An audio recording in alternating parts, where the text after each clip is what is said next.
Hello friend, eukaryotic transcription के part 3 video में आप सभी का स्वागत है। तो इस वीडियो में हम ट्रांसक्रिप्शन के इलोंगेशन पार्ट को डिस्कस करने वाले हैं। तो हमने देखा था कि इनिशिएशन में आपका डीएनए अनवाइंडिंग होता है with the help of transcription factor 2H, जो कि प्री इनिशिएशन कॉम्प्लेक्स का एक पार्ट था और जनरल ट्रांसक्रिप्शन फैक्टर का पार्ट था। उसके बाद आरएनए पॉलीमरेज रेडी होता है आपका नया आरएनए स्ट्रैंड बनाने के लिए, जो कि रन करता है through structural gene.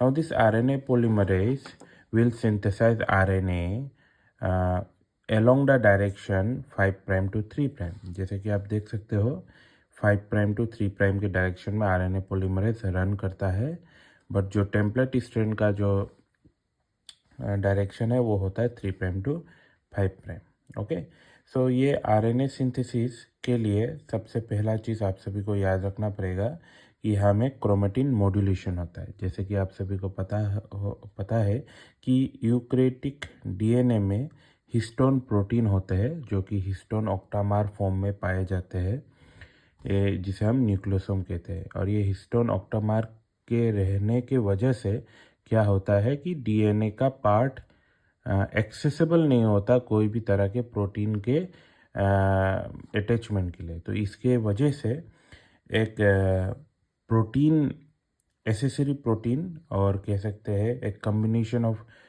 Protein complex है, जिसे हम कहते हैं फैक्ट। तो ये फैक्ट प्रोटीन कॉम्प्लेक्स का फुल फॉर्म होता है फैसिलिटेट्स क्रोमेटिन ट्रांसक्रिप्शन। सो ये जो प्रोटीन कॉम्प्लेक्स है ये हेल्प करता है हिस्टोन का मूवमेंट के लिए, और जब ये हिस्टोन मूव करता है तो ये डीएनए पोर्शन एक्सपोज होता है, और ये पोर्शन में अगर आपका स्ट्रक्चरल जीन है या कोडिंग रीजन है, इसे ये रीजन ट्रांसक्राइब होकर इसका एमआरएनए बनता है। सो जब भी एमआरएनए बनता है, जो एमआरएनए बनना स्टार्ट होता है, तो अगर वो एमआरएनए का 20 to 30 न्यूक्लियोटाइड लॉन्ग हो तो उसे हम कहते हैं नेसेंट आरएनए। ओके, तो ये नेसेंट आरएनए को प्रोटेक्ट करने के लिए किससे प्रोटेक्ट करना है? आपका एक्सोन्यूक्लियस एंजाइम, एंडोन्यूक्लियस एंजाइम, जो कि हमारे साइटोसोल में होते हैं। तो जब भी एमआरएनए बनता है या आरएनए बनता है, वो न्यूक्लियस के अंदर बनना स्टार्ट होता है और धीरे धीरे न्यूक्लियस के बाहर में वो निकल के आता है ट्रांसलेशन प्रोसेस के लिए। तो जब वो निकल के आता है तो साइटोप्लाज्मा में बहुत तरह के एक्सोन्यूक्लियस एंजाइम पाए जाते हैं या एंडोन्यूक्लियस एंजाइम पाए जाते हैं।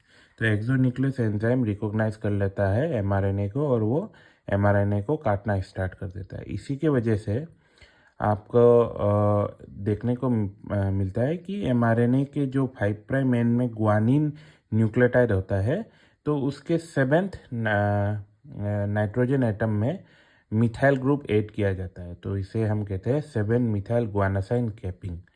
ये टॉपिक बहुत ज़्यादा इम्पोर्टेंट है, जो कि मास्टर डिग्री लेवल में पूछा जाता है। इसके ऊपर में मैं एक्स्ट्रा वीडियो बनाने वाला हूँ, but since it is a part of eukaryotic transcription, जो कि 10 मार्क का क्वेश्चन आता है, तो इलोंगेशन का ये एक पार्ट है। तो ये पहला तो हो गया, आरएनए डिग्रेडेशन से बचाता है, और ये ट्रांसलेशन को इनिशिएट करने के लिए भी सहायक करता है। और ट्रांसलेशन का मतलब होता है प्रोटीन सिंथेसिस।